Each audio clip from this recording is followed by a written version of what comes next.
us through the live broadcast or in the Zoom meeting, welcome. Good to see plenty of people turning up. The attendee numbers are now starting to skyrocket in the Zoom room. I'm sure we're going to fill that up pretty quickly. Feel free, if you are watching this live on Facebook, to share this on your Facebook feed. Obviously, the information we're giving out today is very important for anybody in small business, anybody really, even if you're an employee in a small business. This is information that's going to help you if you know this information. I can see lots of people in lots of different industries coming on board. It looks like Guy's put a little joke in, has he? So Guy, just a little bit of light humour before we start, or for a laugh before we start. Guys, put something in the chat box here for a laugh while we wait. Rang Metro Finance today to discuss altered payment arrangements for our lease vehicles, and after pushing all the necessary buttons and landing on hold, the recorded message advised me that you are the 365th caller in the queue. Please hold the line. I don't think that would be too unusual right now. I know with Zoom, which is the software we use for these online meetings, they've had a huge amount of delays right now. All right, well, I can see plenty of people now are here. Welcome to the online meeting today, which is about managing your cash flow through the COVID-19 crisis. This is unprecedented times, there's no doubt about that. And I wish I could tell you that we had the answers, but we don't. I don't think anybody has the answers of how to exactly get through to this. And anybody that tells you this or is trying to sell you that is probably telling you a mistruth, because I don't think that anybody knows how to get through this, no matter what crisis they've been through in the past. This is unprecedented, right? So what we can tell you, though, is sticking your head in the sand and ignoring what's going on around you and not trying to do something about it, not understanding what is available to you, is going to be more of a disaster, right? So we want to make sure that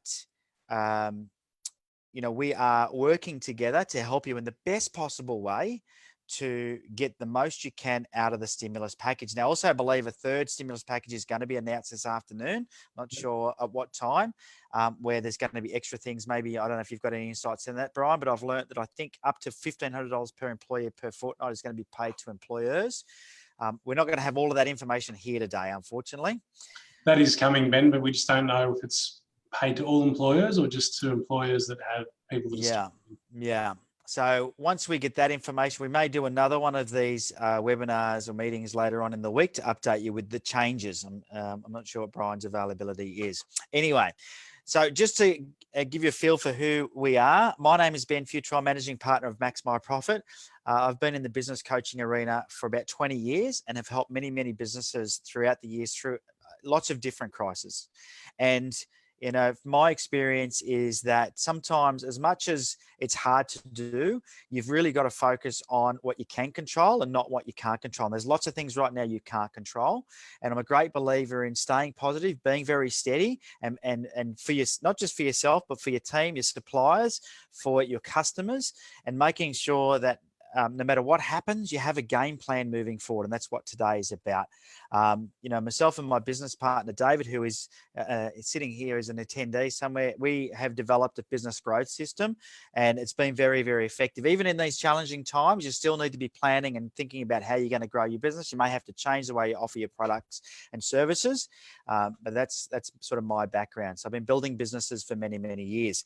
Having said that, I'm not an accountant. I don't have any qualifications. I don't have any letters after my name like Brian does. I think my wife adds a few sometimes, but they're not things I can repeat here publicly.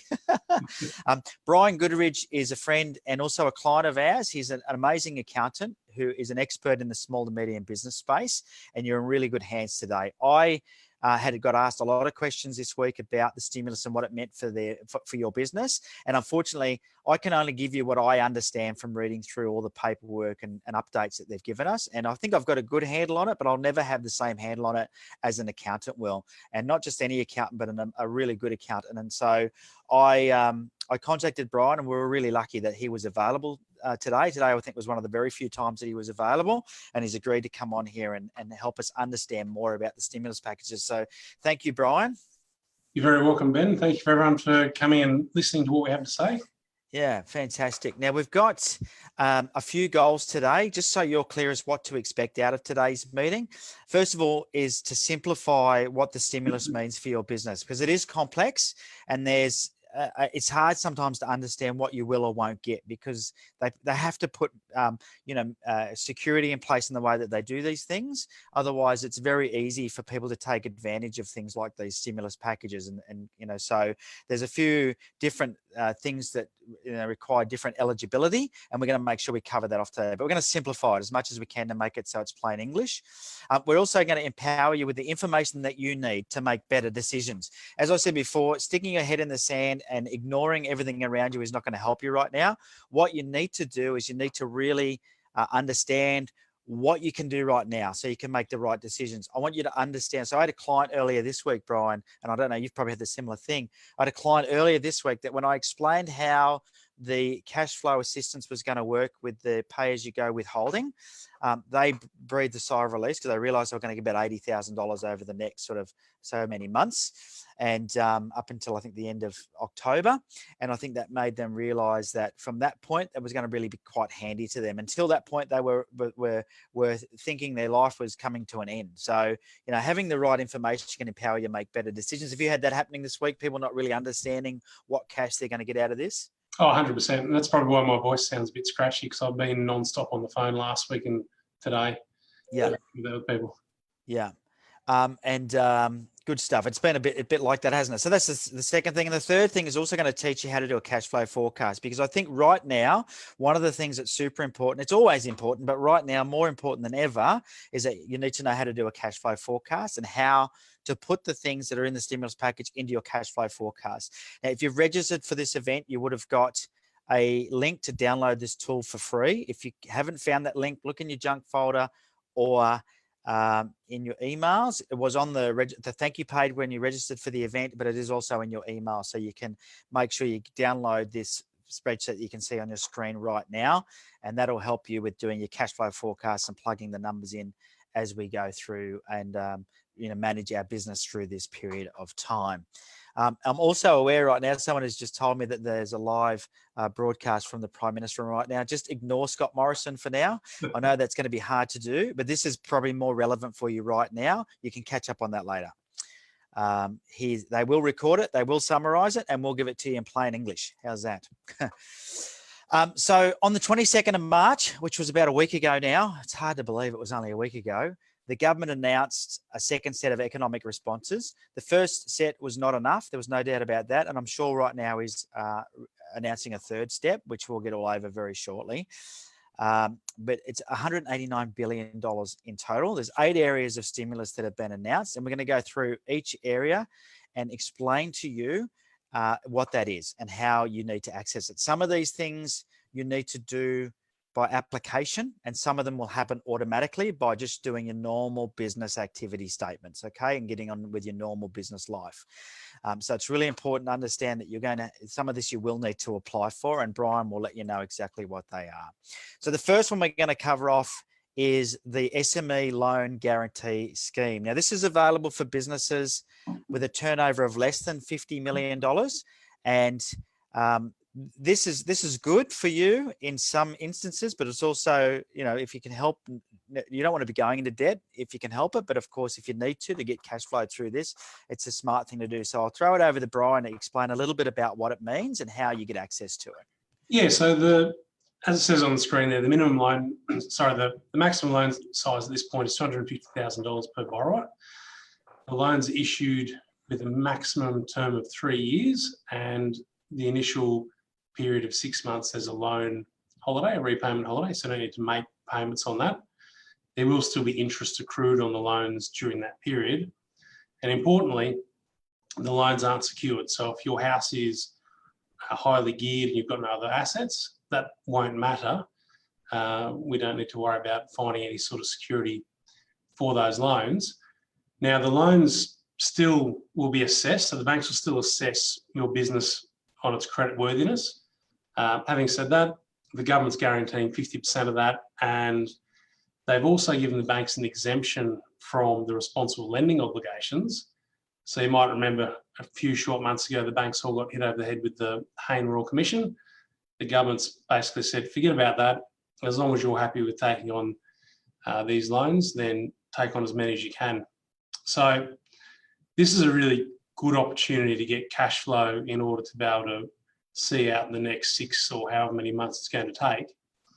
And what I'd suggest is it wouldn't be a bad idea to apply for the loans and get the loans. Don't use them unless you need to use them. So that way you've got cash sitting there just in case this thing takes longer than we expect or the economy tanks worse than we're currently expecting it to. And then that way the money's there if it's needed. Once we get to the end of this period, when the economy starts to recover, if you hadn't needed to use the money, just pay it back to the bank and forget you ever needed to have it sitting there. Yeah, and that's good advice.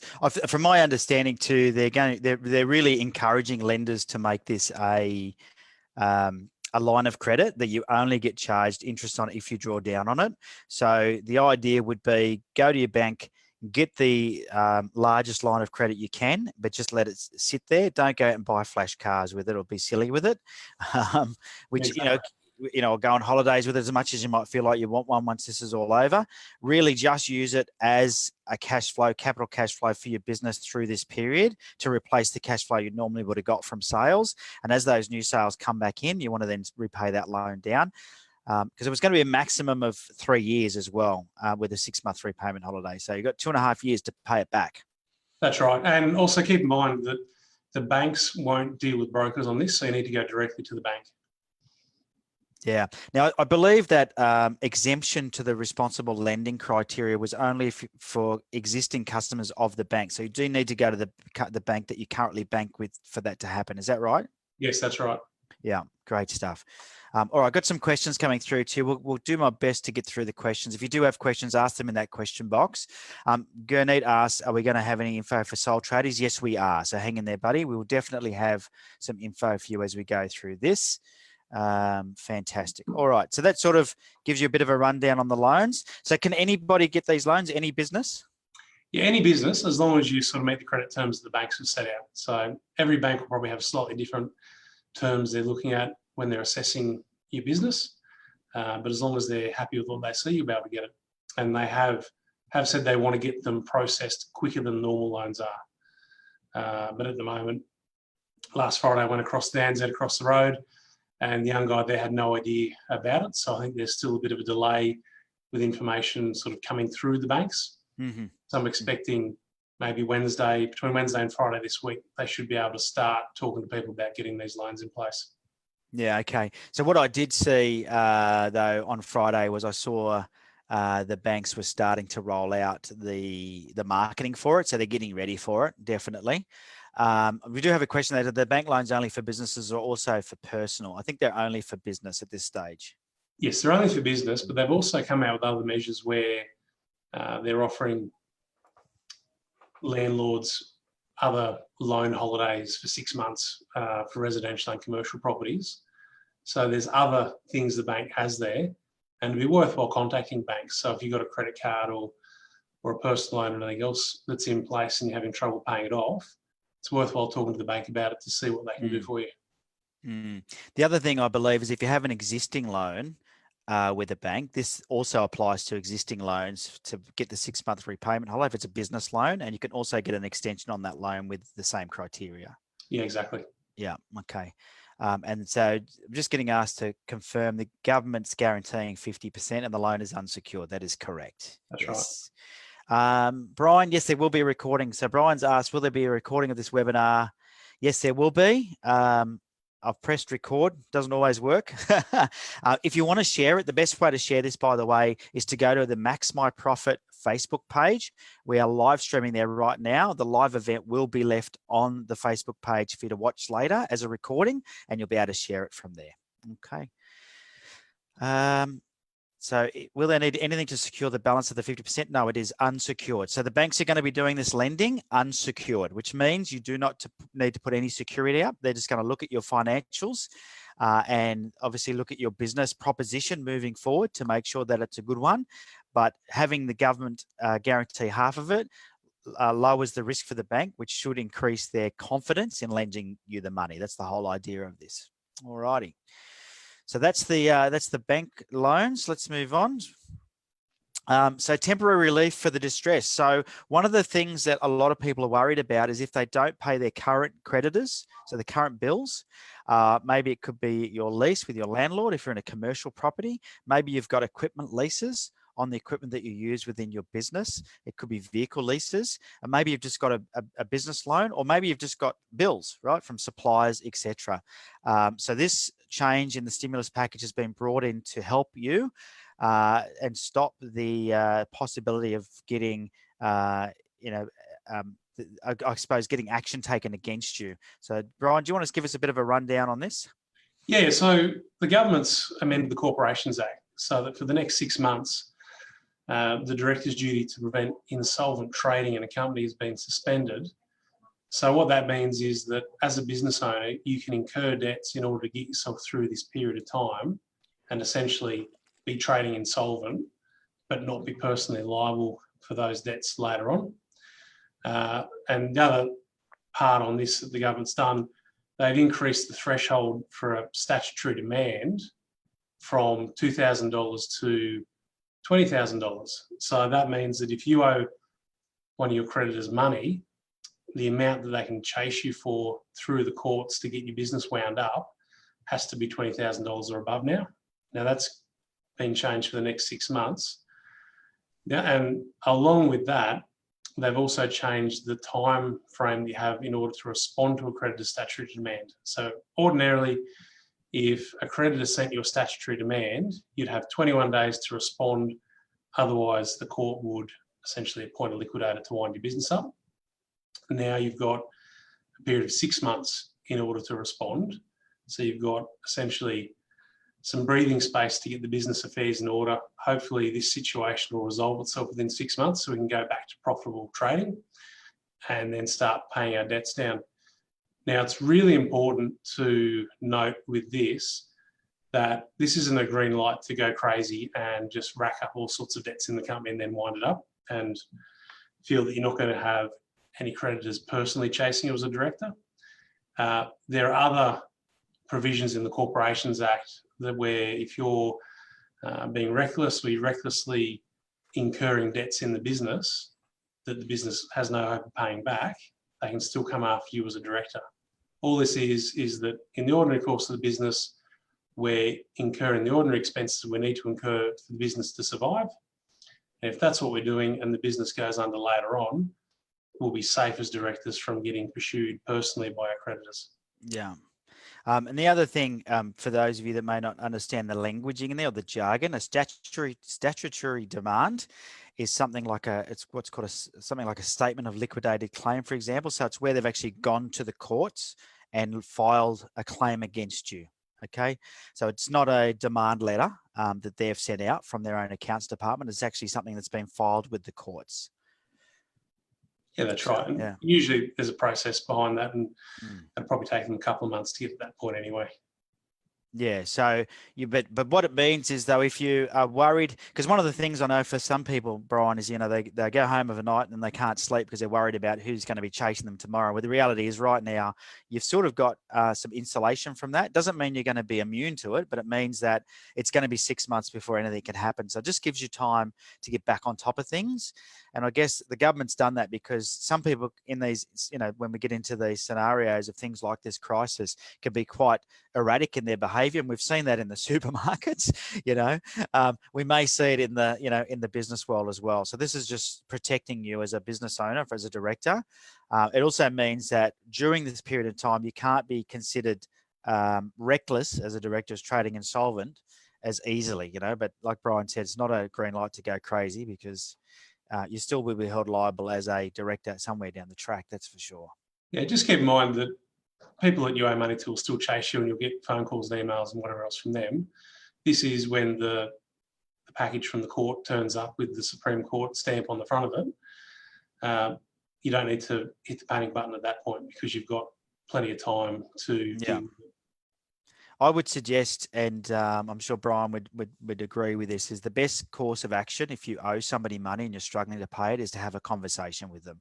As hard as it is, everyone is understanding of what's going on right now. Like you're not alone, and I think if you had a conversation and said, here's where we're at, here's how we're traveling, here's our plan, I think people would be more comfortable knowing that. And if you do that, I think you'll find that it'd be very unlikely anybody would take any sort of legal action against you. Yeah, 100%. Everyone's in the same boat at the moment. So Yeah. having open, honest conversations, then we should be able to work through it together. Yeah. All righty. So fast track depreciation. So now one of the things that the government has done in the stimulus package is they've increased the instant asset write-off for businesses with less than a $500 million turnover. So they've done a couple of things here. You may have heard about this before the end of the financial year. It had been increased to $30,000, and it was only for businesses up to a $50 million turnover. So now they've made it so businesses can buy assets now and write them off before the end of this financial year. And I'll let Brian tell you a bit about that. And I've got a couple of questions for Brian that I know have already come through about this. So Brian, tell us a bit about how this is going to help us. Yeah, sure. Okay. So if you buy an asset and it's installed ready for use before the 30th of June this year, and it's worth $150,000 or less, we can claim a tax deduction straight away. If you buy the asset between the 1st of July 2020 and the 30th of June 2021, no matter what the value of the asset is, you can claim 50% of the value of that asset in that 2021 tax year as a tax deduction. And in the current tax year, so before the 30th of June 2020, if the asset you buy is worth more than $150,000, you can claim 50% in this year. Just keep in mind that for cars, the luxury car threshold still applies, and that's just a tick under $60,000. So don't go out and buy some flash car expecting to get the whole lot back on tax, because it won't happen with that other part of the rules there. The other thing I'd point out with this, I think it's really important, is don't go and buy assets just for the tax deduction. So what I mean by that is, let's say your tax rate is 30% and you buy an asset worth $100,000, your tax saving is $30,000. So that other 70 is gone unless you're using that asset to make your money. So I'd say, particularly given this situation where we really don't know what's going to happen and how much drain your cash flow is going to have over the next however long, I'd hold off buying any assets unless you really need them for work you're doing now, or you can see an opportunity where you can make money off having those assets. Yeah, so if it's going to help you maybe pivot, so if you've got to change what you're doing, but you need to buy a bit of equipment to do it, then maybe take advantage of the guaranteed loan and buy the asset and get the write-off as well. Does that work? Yeah, exactly. Yeah. So if you were say a plumber and you thought it'd be nice to have an excavator, but you didn't really need it, then I'd say, unless you've got a lot of cash sitting there, consider maybe not buying the excavator at this point just for the tax deduction, because if it's sitting in the shed not being used, there's really no point having it. Yeah. Now, an asset is I mean, you're talking about equipment there. Getting questions as to what is an asset. Well, an asset is something that is a piece of equipment, or it could be furniture. Yeah, look, anything that is sort of enduring. The benefit of having that is enduring. So a car, piece of equipment, furniture. It could be a new piece of software that you have developed. Anything like that. Somebody's asked, can solar be considered an asset? Yeah, solar panels could be considered an asset. You just have to make sure that they're used within the business for a tax deductible purpose. Fantastic. And we've got to ask, can multiple assets be used towards the $150,000? Yes. In fact, you can have multiple assets up to $150,000. That's right. There's no cap on the number of assets, is there? There's no cap on the number of assets. The only thing that you maybe need to be careful of is sometimes assets are considered a group for depreciation purposes. So the classic example, and it's obviously nowhere near this value, is a table and chairs. So if someone bought a table and chairs, that would all be considered one asset for depreciation rules. If you can afford a table and chairs worth $150,000, good luck to you. But yeah, I think you're doing pretty well, aren't you? Yeah, that's the sort of thing you need to consider. So you're looking at a group of assets, and each one of them is less than 150, but they properly should be grouped together and they're over the 150. Then for depreciation purposes, they'd be grouped and you get 50% rather than the whole lot. Okay. Good stuff. Now, I'm going to quickly just go off script here and talk about what has just been announced by the Prime Minister, because everyone's here to learn about this. My business partner has put something into the chat on the Facebook Live. So if you're watching there, you've already seen it. $1,500 per employee per fortnight. Businesses must have decreased by 30% or more, and it's effective from the 1st of March and paid in May, backdated to the 1st of March. So I'm sure it'll be up to $1,500 per employee, probably, depending on probably some criteria, but at least that gives you some information there. All right, so let's quickly talk about apprentices and trainees. So if you have apprentices in your business or trainees or both, there's some benefits. So Brian, you want to quickly run us through that? Yeah, exactly. So the government said they're going to pay half of apprentice and trainee wages for the 9 months from 1st of January 2020 to the 30th of September 2020. This will be a maximum payment of $21,000, which will work out to be $7,000 a quarter. And that's per apprentice or trainee. Now, those apprentices and trainees, they need to have been registered as an apprentice or trainee on the 1st of March in order to be able to access it. And it's only available for businesses with less than 20 full-time employees. So if you've got plenty of work on and you're looking to put people on, put apprentices on, make sure they're registered as apprentices before the 1st of March. They could have been working for somebody else, that's fine. You can still claim these payments from that. Now, you can't register for it yet. You can only register from the 2nd of April. If anyone needs the website for that, I can send that across to them.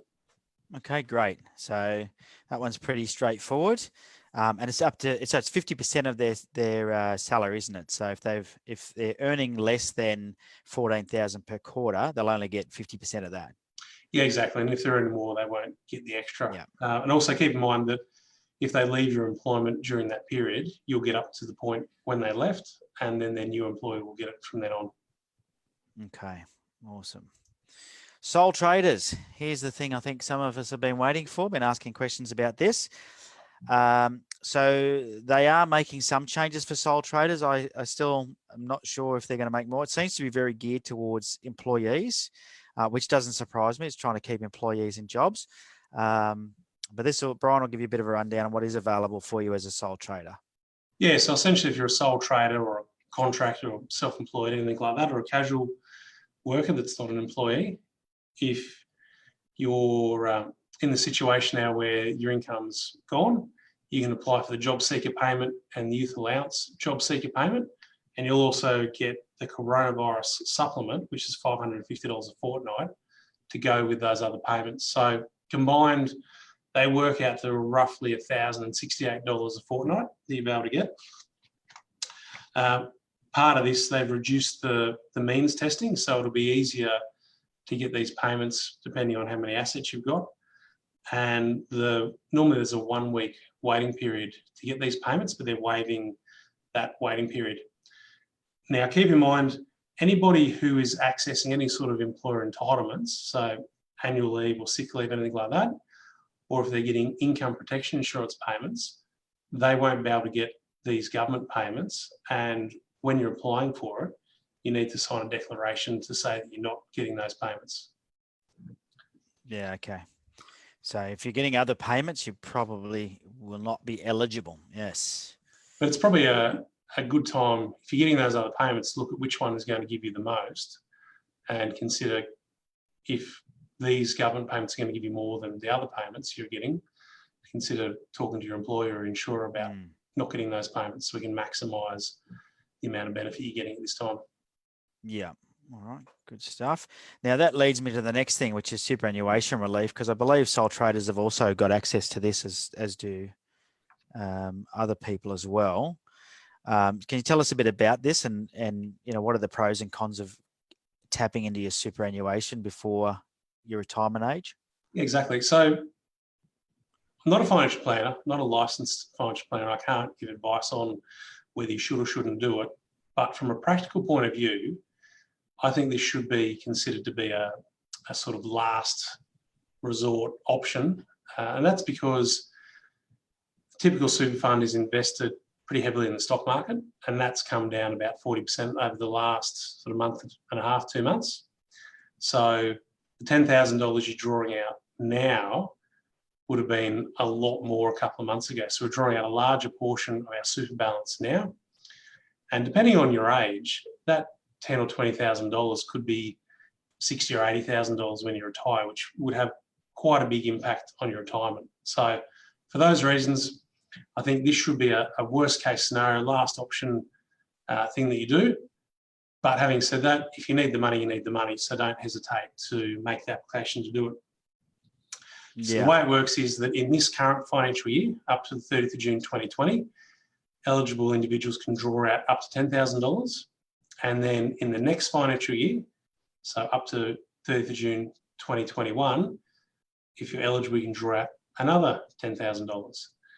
So the requirements, the eligibility requirements are that you have to be one of the following: unemployed, eligible to seek a job seeker payment, youth allowance for job seekers payment, parenting payment, special benefit or farm household allowance, or after the 1st of January 2020, you were either made redundant, your working hours have been reduced by more than 20%, and if you're a sole trader, your business has been suspended or there's been a reduction in your turnover of 20% or more.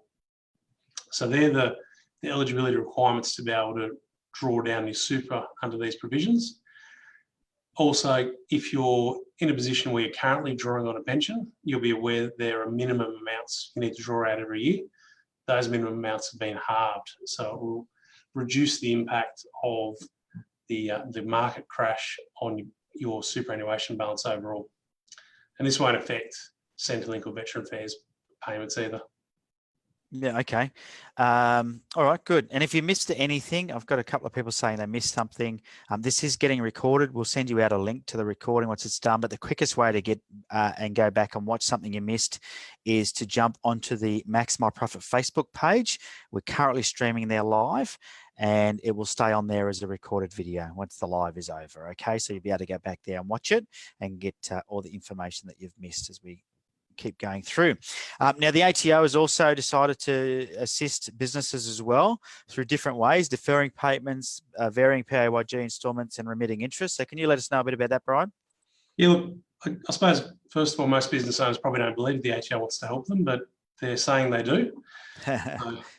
Let's see what happens there. So the ATO have come out and they've said that they will look at deferring the payment date by up to 6 months for any amounts due through business activity statements, income tax returns, and fringe benefits tax assessments. They've also said they'll allow businesses that ordinarily report on a quarterly cycle to report on a monthly cycle if there are GST refunds that they could be eligible for. And they will allow businesses that have paid PAYG instalments, so that's the tax you pay throughout the year to essentially reduce the tax you're paying at the end of the new tax return. They'll allow businesses that have paid those instalments in September and December quarters to claim that money back from the ATO. And they'll also allow you to vary the amount in the March BAS down to zero, so not having to pay those tax instalments early. They're going to remit any interest and penalties that have been incurred after the 23rd of January 2020 that have been applied to any tax liabilities. And they're also going to work with affected businesses to come up with payment plans that are sensible to their situation so that businesses can pay their debt out in a way that isn't going to cripple them from a cash flow point of view. Now, keep in mind, with all these things the ATO say they're going to do for us, they've made a very strong point that employers still need to make sure they meet their ongoing superannuation obligations. And that's really important, because if you haven't paid your superannuation for employees and you haven't lodged a super guarantee charge form by the due date, then potentially as a director, you're personally liable for that money. So you need to make sure that you're on top of the super. The ATO have also made the point that unlike the bushfire relief measures, which automatically applied to people in certain postcodes, all these relief measures they're proposing now need to be applied for. So you either need to talk to the ATO yourself or get us to negotiate with them on your behalf so that we can get this in place to help with your cash flow. Yeah, and if you look at the ATO site, they've got a page dedicated to the COVID-19 and how they're supporting. And they said that I've taken it word for word verbatim off their site, that they are offering tailored support for your needs and circumstances on a case-by-case basis. So what that means is you are going to have a chat with them to understand more. Now, I'm just going to go back to a couple of questions that have popped through, Brian, about previous things. Laura has asked, can you confirm that it's only 30% back on assets? Is that $1,500 per week? I'm just trying to understand. Oh, so what I was saying there, Laura, was that a lot of people have this idea that if I spend, say, $100 on something that's tax deductible, my tax savings is $100. That's not the case. So the $100 reduces your taxable income, and then the tax gets calculated on that and whatever your tax rate is. So effectively, when you buy something, whether it's an asset or just an expense in your business, your tax saving is equal to your tax rate multiplied by the cost of that expense. I don't know if I've explained that particularly clearly, Ben. If I haven't, let me know and I'll do it. No, I think that's clear. So if your tax rate is current company tax rate, which is what, 27 and something, isn't it? 27.5%. But yeah, I think we're rounding it off to 30% to make it easy. Yeah. So if you buy something for $1,500, then the tax would normally be $500 on that. Yeah, so your tax saving will be $500. Yeah.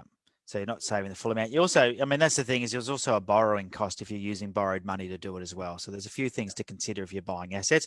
I would definitely recommend that if you're unsure about what to do when it comes to buying assets, is talk to your accountant. If you don't have an amazing accountant, then talk to Brian, and I'll give you his details at the end.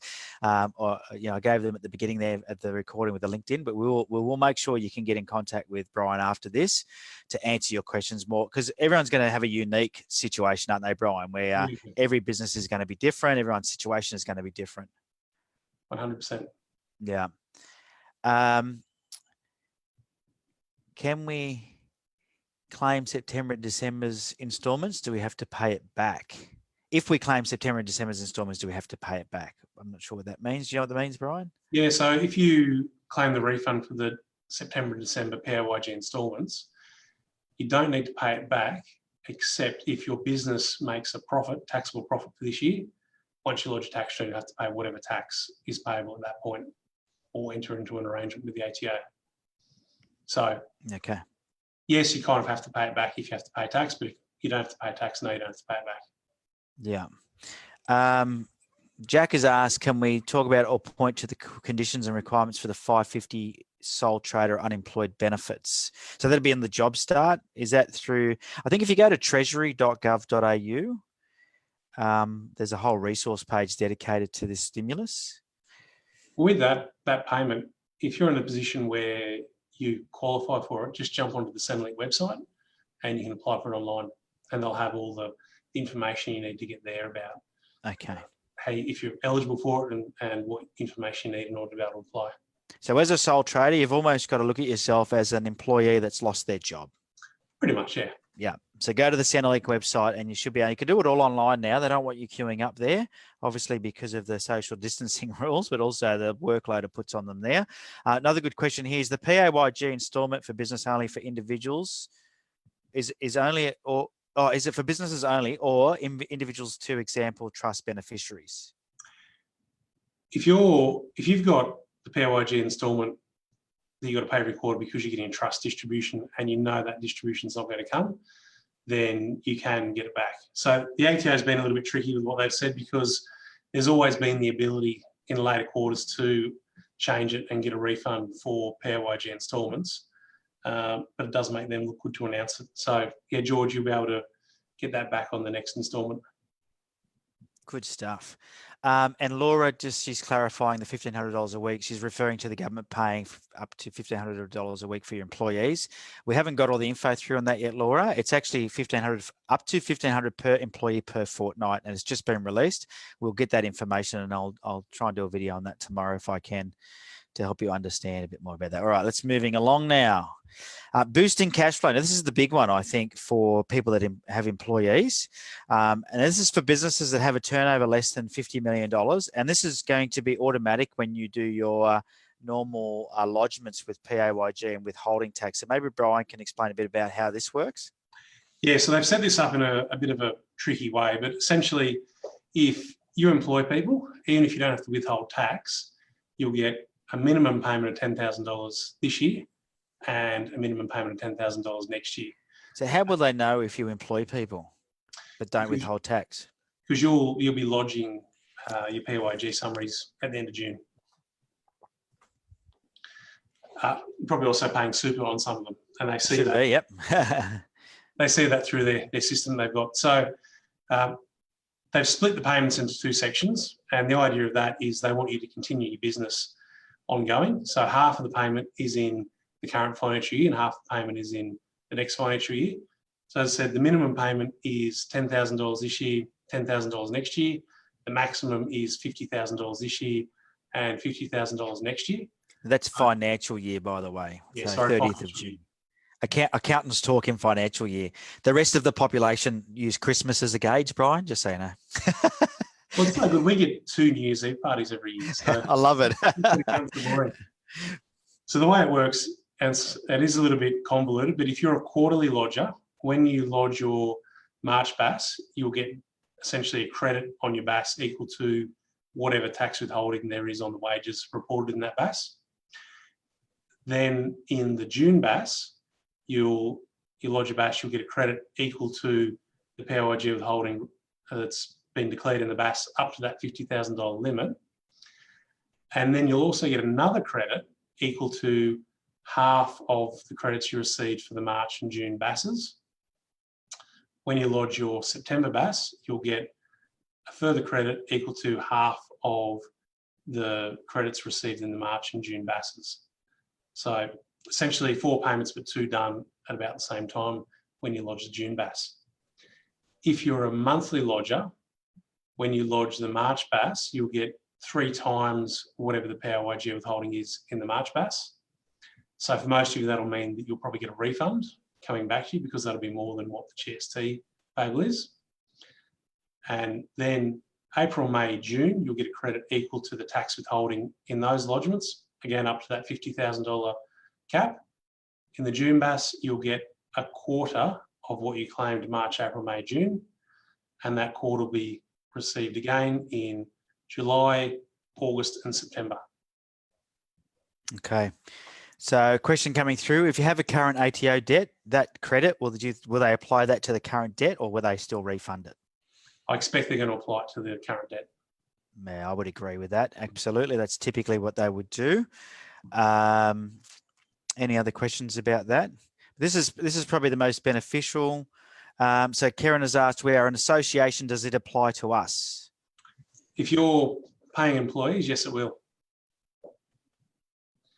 Also, keep in mind that there is an integrity measure in the legislation. So you need to have been registered as an employer from before the 12th of March. And for those of you who have other companies floating around, you can't now go and start paying wages out of those companies in order to get this payment. I don't know how active the ATO is going to be in auditing this, but part of the legislation is that anything you do in order to get these payments, if it's solely to get these payments, then it's not valid and you're not entitled to it. So I expect once the ATO catches up with trying to sort out payment plans for everybody, they'll probably turn their attention to auditing anything that looks unusual, which would be companies that have been around for a long time, never paid wages, and all of a sudden they're paying big amounts of wages and things like that. No doubt they will. A question, do directors' fees count? Yes, they should count. Okay. So I did have another question from a client who has not managed to get on here, but I'm going to ask you anyway. They had a higher PAYG in the previous month because they had people going on leave and they're paying leave loading. So they felt like it was a disadvantage because they're on monthly. Is there like, do they use an average of the months or are they just going to use what they pay in March? They're just going to use what they pay in March. Okay. So what is in March times 3? And so that's what they can expect to be paid. So if you paid $8,000 normally in March, or that's what your withholding tax was, are they expecting people to pay it and then get the refund, or are they just going to report it and then they'll credit them with the money, the refund, and then the balance? So this starts from the 28th of April. So if you lodge your BAS next week, you'll have the debt sitting there and they'll expect payment. But given that you don't need to pay until the 28th of April, I'd say if you lodge your BAS early, just pay the GST and don't worry about paying the PAYG withholding. The credit will appear there on the 28th, assuming the ATO systems can cope with this, which they probably can't, but it'll appear there at some point. Yeah. More questions coming through about trusts, Brian. What is your understanding for businesses that are trusts and don't pay themselves wages? Should they register for wages as from, say, 23rd of March to satisfy the package? I would say that it's worth doing it. I can't guarantee that there won't be an audit later on. The ATO won't try to argue that you were only doing it in order to get the payment, because at the end of the day, the trust distribution is your wage and you do have to pay workers' comp on it. So I think it's very arguable that it is a wage and that you are entitled to getting it. So yeah, I'd look at doing that. I'd agree with that. I mean, if that's how you get your wage, because even if it gets distributed out of your trust, there's no doubt you're paying PAYG on it as well. You're paying tax on it at some point. So yeah, just be aware that that's getting towards the fringe of the law. Not saying that you won't get away with it, but if there's an audit, there might be a bit of backwards and forth with the ATO to get that one sorted out. Yeah, because it's not 100% clear, is it? So it's probably, yeah. No, and that's the problem with all these announcements they're making, Ben. They're making policy on the run, understandably so, but the finer details of it aren't quite as clear as they could be. Yeah. Now, we've got a couple of questions about sole traders, if they're going to go onto the Centrelink, and they're wondering how their partners' salary might affect them being able to claim these benefits. Do you know anything about that? I'm aware that the earnings of the partners, the assessment on that has been reduced, so it doesn't take into account as much of your partner's earnings, but it will still take into account some of the earnings. So it's best to jump on the Centrelink website and get some clarity around that. Okay, cool. Is there any other questions before we go through cash flow forecasting for Brian? Because I know there's been a lot of information there. They're sort of the 8 areas that they're going to help you with the stimulus. Well, there's a 9th now with the new $1,500 per employee per fortnight being announced, which is great. Sarah has asked, I thought they are crediting a minimum of $10,000 towards your BAS. So why would you pay the GST amount if the total amount is less than $10,000? Great question, Sarah. So in the March BAS, they're just going to credit what your PAYG withholding is, and then in the June BAS, they'll credit the balance of the $10,000. So I'm expecting that in March, you're still going to need to pay that GST. Yeah. Knowing that if you don't, they're going to remit any interest or penalties anyway, aren't they?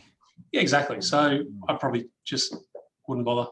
Yeah, I wouldn't pay it. They're going to remit penalties. They're going to remit interest. They're probably not even going to send you a reminder letter, let's be honest, given the current circumstance. And then they're going to apply the credit to it. From a business point of view, do you think that's a safe bet for people just to not worry about paying their withholding tax and BAS at the time being and let the credits take care of it? If the credits are going to take care of it, yeah, I'd do that. Just let the credits take care of it. If you're in a situation where you can't afford to pay the BAS and the credits aren't going to take care of it, don't just ignore it. The ATO is always more accommodating if you get on the front foot and start talking to them about it first and proposing some sort of arrangement. So yeah, that's good thinking. I think that if you're not going to be on top of it, that you need to make sure you communicate with them at your earliest, because that's the best way to stay out of trouble. And now with the apprentice payments, you mentioned before that they had to be registered before the 1st of March? That's right. So they've got to be registered as an apprentice before the 1st of March. Okay. And then is there any rules as to how long they've been an apprentice before an employer is eligible? No, as long as they're an apprentice at the 1st of March, then an employer can make the application and start claiming it. Yeah. Now, one of the good things, if you can't keep your apprentice on or your trainee on, they can move to another employer and still be, the new employer could be eligible. How's that broken up? It'll just be done on the day of termination. So you'd get paid up to the point where the apprentice leaves, and then the new employer would pick up the payment from the day they employ the apprentice. Okay, cool. Someone's asked, have you tried to call the ATO lately? Yeah, interestingly enough, they switched off their old ATO portal system today, and the new one went down immediately. And our team that have been calling have been sitting on hold for pretty long periods of time And that's with us having a tax agent number that we can call and get preferential treatment. So now is the time to be extremely patient. Yes. So I've got another question here. Will these benefits cover 457 visa holders, i.e. if you have a sponsored employee? Do they have any entitlements? I don't know 100%, but I believe something I read in the financial review was talking about issues around visa holders and their inability to get access to these payments. So I definitely look to confirm that, but that's something I have heard from a reasonably reputable source. Yeah. Okay. Now, if you're having trouble downloading the cash flow forecasting tool, just let us know and we will do our best to get that to you in another way. But there is a link that you've had downloaded. Maybe just delete all the other information, Brendan. So you just, where it says .xlsx, from the question mark on, delete that and just try that and see if that works. That's just a tracking code from our software. I don't know why it's putting that in there. All right. So if there's no other questions, I have one more question from Karen. What about New Zealand people working here? Do you know anything about that? No, that's best to look at Centrelink on that one. I'm assuming, Karen, you're talking about the Centrelink payments. Mm-hmm. I know Australia and New Zealand do have reciprocal agreements around welfare payments. But yeah, definitely contact Centrelink about that one. Yeah, okay, good stuff. All righty. So what I was going to do now is that those of you that have downloaded the cash flow forecasting tool, it'll look a bit like this. I know Brian would definitely say that if you're not comfortable with this, talk to your accountant to get some help with it. These guys are all over this stuff. It's what they're all about. And as I said before, if you don't have an amazing accountant, and you want an amazing account, I can tell you that Brian works with some of our clients and does a sensational job. And he also is one of our clients as well, works with us.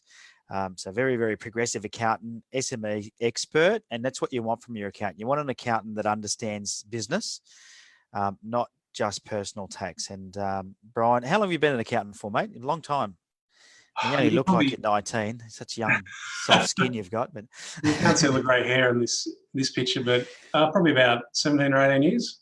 Yeah, 17 or 18 years. And you specialise in SME, don't you, in helping SMEs maximise their profitability? Yeah, exactly. And helping them understand the numbers that are behind their business and how it all works. So yeah. make informed decisions. So, and during this time, I mean, what is your advice, before I go into this, explaining how they can put these stimulus numbers into this cash flow forecasting tool? What is your advice for somebody right now who, I mean, I think just there's very few businesses that aren't under the pump as a result of this virus and the changes that the government made. So I'd say a majority of businesses have found themselves in a position where they're having to make some decisions that are tough. What is your advice to those business owners right now? What do you think is the next step? Should they be getting onto their accountant and sitting down with you and going through things on a regular basis at this point in time? What would you say is a priority right now? 100%. So actually the very, very first priority separate to that is that business owners need to realise that their most important asset is themselves. And so they need to make sure they're looking after their mental and physical health so they can get through this, and also looking after their family. With all these measures around not being able to go out and all that sort of stuff, there's going to be a lot more tension within family groups. So you really got to make sure you're looking after that. So you've got sort of an equilibrium there, so that when you're looking at your business, you're not distracted because your spouse is upset with you or whatever. And look after your mental health so you can make clear decisions. Once you've done that, I think it's really, really important that you're talking to someone who knows what they're doing about your cash flow and where it's heading and how to get as much cash available to you so that you can draw upon it if needed. And I'd also say for anyone who doesn't work with someone like Ben, that it's very important at this point to start working with somebody like Ben. Like, as Ben said, we're clients of his, and probably 90% of the time, all Ben works on with us is mindset. And at this point, I think your mindset is really, really important. So most really wealthy people have made their fortune at times like this. And the most famous example of that people will remember is Kerry Packer. In the recession we had to have, he bought back Channel 9 from Alan Bond for a bit. And he said, you only get one Alan Bond in your life. Now, I'm not saying that we're all going to go out and buy Channel 9, but there are still plenty of opportunities out there for us, whether it's right now or whether it's opportunities when the economy recovers that we can plan for now. But the most critical thing to be able to do that is to get your mind in the right spot. And that's what Ben and his team helped us do, and they will be able to help anyone else do that as well. Yeah, thank you, mate. So important and such wise words. I think, and it's something that people don't probably think about in times like this because they're reacting to so many things. But everything that's happening around you is an outcome of the way you think, and the things that you do are an outcome of that. Tracy Fiber is in the chat on Facebook saying Brian is the best. We've got a Brian fan in the audience. More than one, I'm a Brian fan as well. Thanks, All Tracy. right. How good's that, eh? So what I'm going to do is I'm going to quickly show you this tool that we've got, which is this cash flow projection tool. So you'll see my Excel spreadsheet now, which is, now this is what will open up when you open up the tool. And one of the keys to helping you sleep at night is knowing how much fuel is in the tank. And I always use the reference to a car when I talk about cash flow in a business, because really when you're driving your car, if the fuel light is on, and you can maybe tell me this, Brian, and everyone can chat in the chat box, answer me.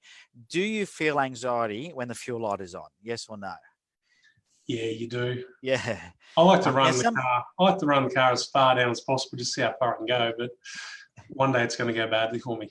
Absolutely. But and I know I do. I get fuel anxiety, and I think most people do. And the same thing happens in business, right? When your cash starts to run out, it can create a lot of anxiety and stress in your body. And sometimes you don't need any more money in your business. You just need to change when and how you pay things to stay in positive cash flow. Ben, can I just cut in here with something? Yep. A lot of people don't know that I've also got an economics and finance degree, and part of when I was studying at uni, we learned about a study they did where they looked at decisions that wealthy people make versus decisions that poor people make. And they discovered that if cash is a stressing factor in your life, you tend to make worse decisions. So just coming back to what Ben's looking at, it makes it even more critically important to monitor your cash flow and manage it well. Otherwise, once the pressure really piles on, you'll find that you're making worse decisions than you otherwise would. Yeah, absolutely.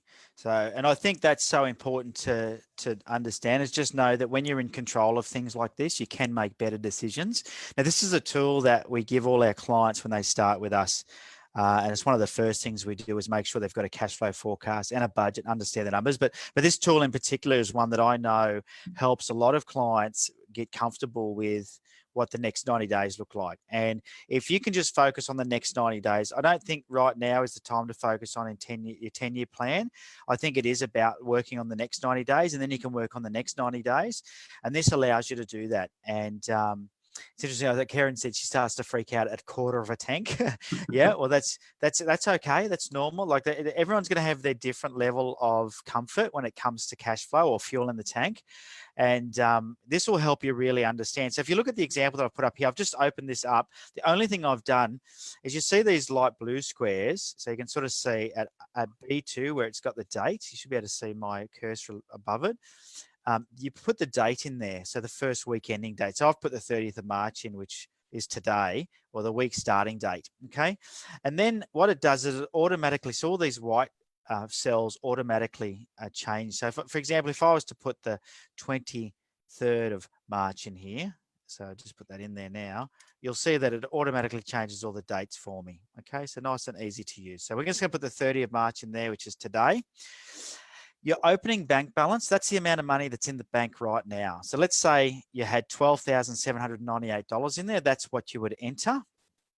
Okay, don't worry about the other white cells at the moment. We don't enter anything into those. We just enter them into these blue shaded ones. And then if you had a credit limit, so you can see here, so that would be things like your credit cards, lines of credit. If you got loans through the stimulus package, you could put that credit limit there as well. So like a line of credit against your mortgage. Once you put those numbers in, so let's say you've got a $50,000 line of credit. We'll just pop that in there now. And you'll see that the graph down here has started to show us something. So actually I'll put a lower line of credit in just so it doesn't have such a big gap in the numbers there. Let me just change that quickly. I'm going to put 20,000 in there, just so it's easier to fit on the screen. There we go. So you can see the cash flow summary now. There's a green line. Now the green line is my available credit, including my line of credit. So if I start tapping into my line of credit, the lowest I'm going to get down to is having $15,000 in my gas tank. Okay, but that's my fuel reserve. Like if you can imagine having a main fuel tank and then having a reserve fuel tank. So that's me tapping into my reserve fuel tank. You can see if you look at the blue bar graph down below that on the 25th of May, my business is going to be in the red, a little over $5,000. See that? Okay, so that's what this chart is telling me. It's also telling me that in the preceding 4 weeks after that point, I actually don't recover. Now, this is a bit of an alarming cash flow forecast because it shows us that in this 90-day period, not only are we going to run out of our first fuel tank, it is going to be past empty at the end of the 90 days. We do have available credit in our other fuel tank, so that's okay. We're not going to be in too much trouble, but we're certainly heading in the wrong direction. If you were to draw a trend line across this chart, it would be going down, okay? You can then see below that, there's a chart that tells you the cash in versus the cash out trend. So you can see the light blue bars are what money is coming in, and you can see the dark blue bars are the money that's going out. And you can see the dark blue bars, there's more of those, they're higher than the light blue bars. So once again, it's starting to show you a trend that in this business, we're spending more money than we're getting in.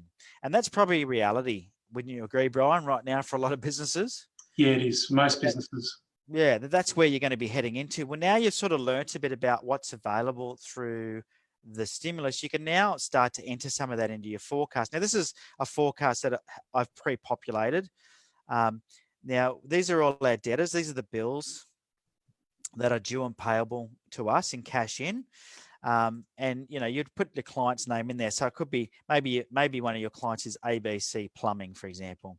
You can put them in here. You might want to put all your clients in as one entry, whatever it is, up to you, how you use this forecasting tool. But essentially, you can see this whole sheet is blue. All this blue area is where you enter data.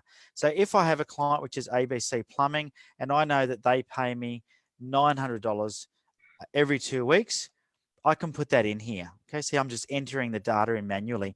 It's automatically calculating in my total cash in for the week and also my totals on the right-hand side. Okay, now once again, there's instructions down here on what to do. So all the way through this sheet, there's instructions. My business partner, David Carlin, is a whiz with this stuff, and he has made sure it's really clear.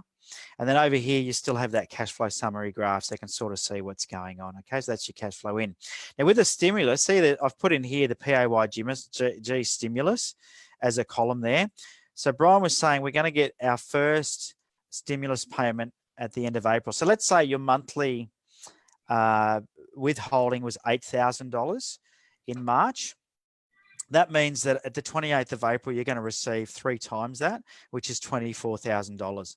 Let's say that you've got the $8,000 bill to pay, and you've also got, well, you're going to get that back, so we won't say you got that. But let's say you've got an old one to pay of $8,000. Well, then you won't get the full 24. So let's say you get $16,000 as a refund on that first stimulus payment. You'd put that in there. Then what's going to happen is that you're going to start getting monthly payments for each of the PAYG moving forward. Now, you've got 2 ways you can do this. You could put it in here and put the payment in as cash in and put the PAYG as cash out, or you could just not put it in at all. Okay, that would up to you. If you want to be able to track it, I'd put it all in here. But basically, every PAYG that you have now from in the next quarter, so April, May, and June, going to pay back to you via way of credit as soon as you do your lodgement on the monthly BAS. So that's going to disappear. It's only the first one where you may end up with some additional cash because you've already paid January and February. So if we now go back to the cash flow summary page, you can see that our graph now looks very, very different. Okay, you see how all of the bars are now in the positive. We're not going into the red at all. So straight away, that would give you, as a business owner, comfort to know that you're now not going to run out of money in the next 90 days because of that little influx of cash from the stimulus package. Okay, but let's say you're a sole trader and you're not going to qualify for that. Let's remove it out. You're not going to qualify for that. What this then tells you is you have to do something else. And the only way that you can really get yourself to a positive cash flow at the end of this period is you're going to have to make some changes. Now, you can either sell more, so you can try and get more clients. And that would be one way. So you could put that in here. You could increase your current prices to these current clients. So the revenue that you're expecting would increase, or we're going to have to reduce the cash out. Okay. Now, if none of that was working, but you'd had a 20% drop in your income, you would then be possibly eligible to withdraw from your superannuation. Is that right, Brian? That's right. Yeah. So you could put that in there. So instead of the PAYG stimulus, it could be superannuation, which is always tough to spell. It's a lot of letters. So you could draw on your superannuation up to 10,000, and I'm not sure how quickly you'll be able to access that. Do you have any idea, Brian, when you might access that if you're trying to do it in this 90 days? I don't think it's going to be quick. One of the industry super funds came out a little bit upset because the government hadn't consulted them about it. They kind of gave the indication that they dragged their heels a little bit. So I think make the application as soon as you can if you need to, and keep pushing them to process it. Yeah. Okay. So let's say that they did it somewhere mid-June. So we'll put it in here as cash in, $10,000. Okay, and that's how you would use this. You can go back to your cash flow summary now. And with that $10,000, you can see that it has, at the end of the 90 days, you're going to be okay, but you can see around the 25th of May, you've got a big payment coming out that is still going to put you $5,000 into the red. Now, this is the power of having this tool, because the good news is that's okay. 100% okay, because at the end of the 90 days, you're going to be okay. What we need to do now is we need to go to our cash out around that period and have a look and see what's coming out. And you can see there is a pretty big payment for rent coming out. So what I would do if this was me is I would talk to my landlord and I'd say, look, I'm not going to be able to pay you on the 25th of May. I'm going to need to defer that payment by a few weeks. But I will catch up on that payment and my June rent payment, if that's okay. So could I pay that $3,000 on the 15th of June? Now your landlord goes, geez, I'm glad you rang me. I'm really glad you're talking to me. Most people don't. They really do like it. And they say, that's fine. Okay, so you move that payment now. So on the cash out sheet, what I've done is I've moved that payment to the 15th of June. Now, when I go to the cash flow summary now, you'll see that what I've done is I've reduced that problem on the 25th of May. Remember, it was about $5,000 in the red. I'm now only about $2,000 in the red. Okay, so now I need to solve that problem. Now I can do the same thing. I can go through and have a look and see what is due around that period of time and move this around. So maybe I've got a supplier I can do the same with. The other thing I can do, if I've got a good relationship with the people that pay me money, I can go to my debtors. I can go to Joe. You can see Joe here. Joe owes me a bit of money and is going to pay me some at the end of June because he's on a contract. And I say to Joe, I ring Joe and say, hey, mate, we've had a long-term relationship. Could you pay me that $1,542 early? And Joe goes, yeah, things are good. I'm not as affected by this thing as you are. I'm going to bring that forward and pay you on the 25th of May for that one, and 1st of June I'll leave there. And you go, beauty, thanks, Joe. Now, when I go back to my cash flow summary, you can see that I have a very, very small problem now on the 25th of May. See that? I'm only out by a little bit, and it's so small that it's hard to tell on the graph. If I go up the top here, you'll be able to see that it's still minus $312. See that? Now, I've got two choices because I do have a $20,000 line of credit. But if I don't want to tap into my line of credit, which I always suggest if you can avoid it, don't do it because it becomes a habit that is hard to stop. I would suggest that you just go to your cash out, find something small on the 25th of May. Here's a $500 expense you would normally pay. Let's say it's Telstra. You ring Telstra and say, I can't pay you that week. I'm going to have to pay you the week later. Telstra goes, that's fine. We're helping businesses through this crisis. And all of a sudden, you no longer have any money in the red. Can you see that? It's all in the black. And that's how you use a cash flow forecasting tool really effectively. It allows you to make decisions, have conversations with the right people. Now, if you had no way of getting it into the black by negotiating with suppliers or with your debtors, with getting people to pay you, the next best thing then is to look at credit, or increasing your sales or reducing costs. Okay, so that's the other thing you can do is you can look through what cash out is happening and go, well, maybe this Google AdWords now, we don't need to run that because no one's looking for our services in this crazy time. So we get rid of Google AdWords as an expense, for example. Things like that, you just delete it out completely, and then you can see how healthy this cash flow becomes in this business. Okay, so if you've got any questions about the forecasting tool, pop it in now, but you can see it's very, very straightforward. Now, this tool, you can change the date at any time, and I suggest that after a month, you reset it. What you should do every Friday is in both the cash in and the cash out is you go through and put your actual numbers in. So these are always going to be guesstimates of what you think you're going to pay. But for example, if you've got it in your cash out, let's say you put Telstra in there, and Telstra is not a fixed amount. Let's say it comes in a different every month, but you've got a rough idea what it typically is. You might put $500 in there as your rough amount, but when the actual bill comes in at $542, you put $542 in there. If the bill comes in and if it's actually due the week after, then you delete it out of that week and you'd put it into the next week, so it's in the right week. Now, once it's an actual figure, I would actually recommend that you just bold that so that way that it is, you have updated, or you put a note. You can insert a comment, for example, so a new comment, and you can just put in there and say this is actual. Okay, so all of a sudden now you know that if there's a comment in there, there's actual. If you've negotiated something with a supplier, you can actually put a comment in there and say negotiated 2 payments. Okay, you can keep all your notes in here. It's a very, very good system, all in one place where you can keep a track of what it is that you're doing from a business point of view. And this is something that you should be doing no matter what. Even if we weren't in a crisis, you should be doing this. And it's really going to help you. So hopefully that helps you. If you have any problems with using the tool, let me know. But definitely you should be doing a cash flow forecast. And I know that it will help you understand what position you're in. So instead of panicking about what you don't know, it's better to panic about what you do know, okay? As much as we don't want to be panicking, but if it's not healthy, you want to know it's not healthy for sure. And then you can take something like this with you to someone like Brian and say, Brian, help me. Exactly. With this information, does it make your life a bit easier? Yeah, it does. At least we have a starting point to go off.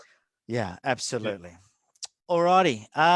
Is there any other questions before we wrap up?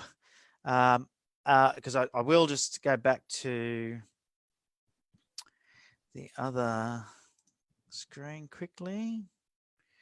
Where am I?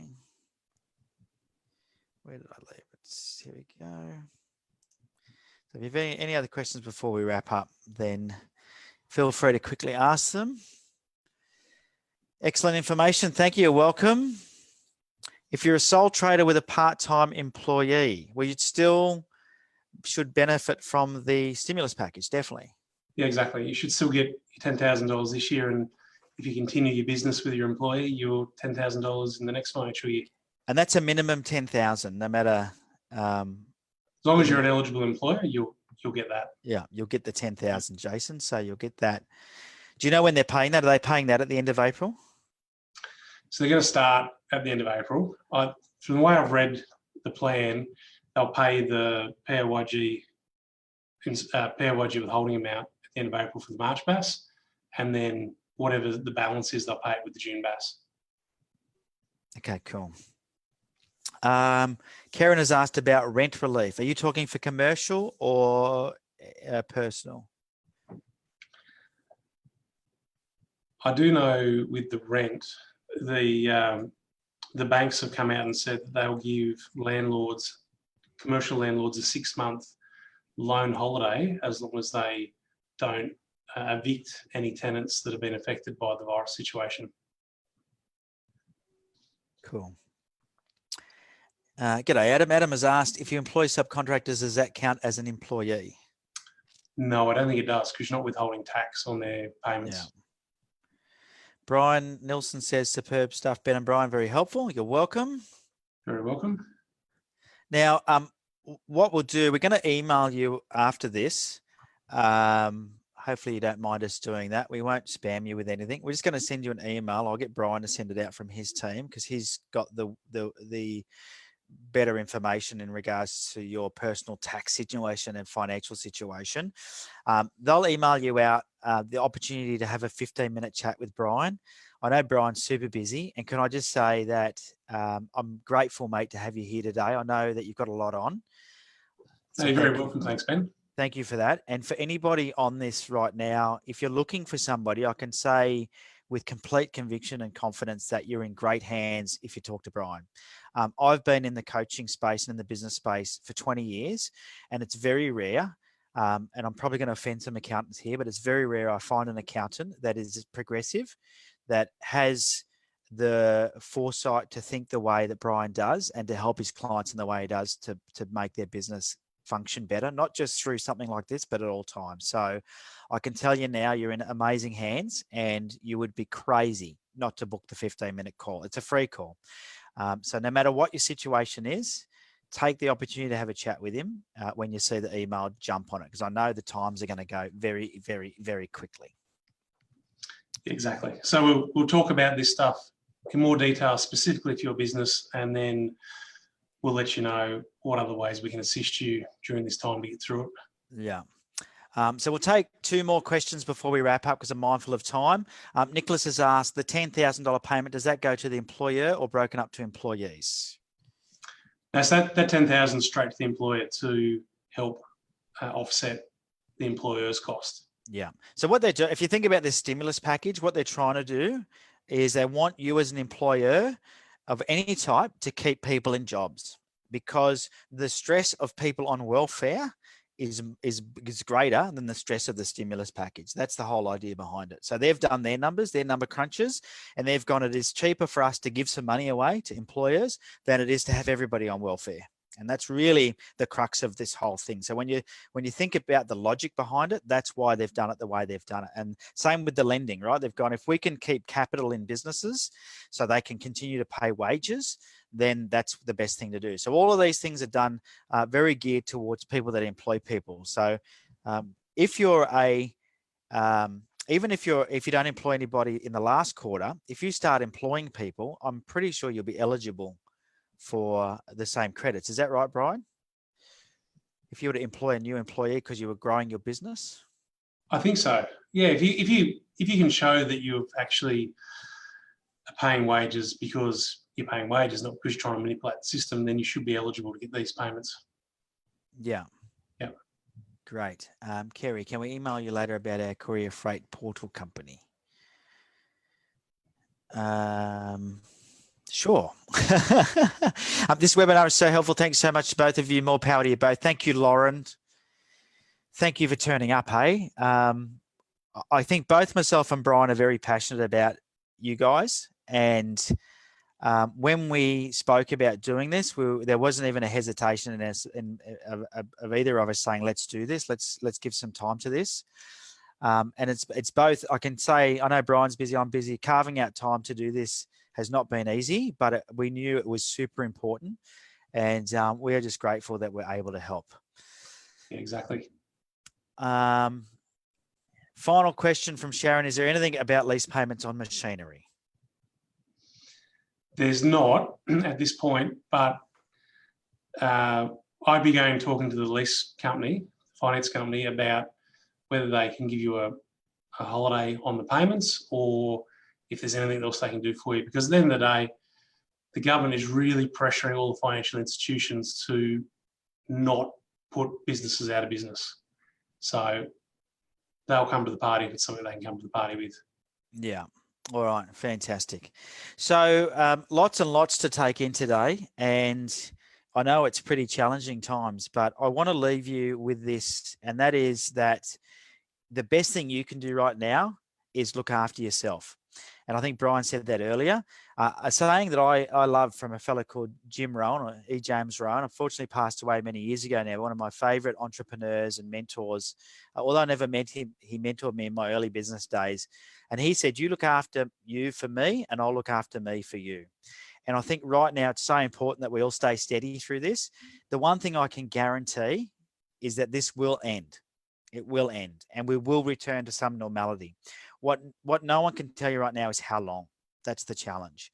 My guess is we're planning on 4 to 6 months, and that's why a lot of it is sort of geared around the 6-month mark, but there's no guarantees of what's going to happen. The best thing you can do is, as much as you can, is business as usual.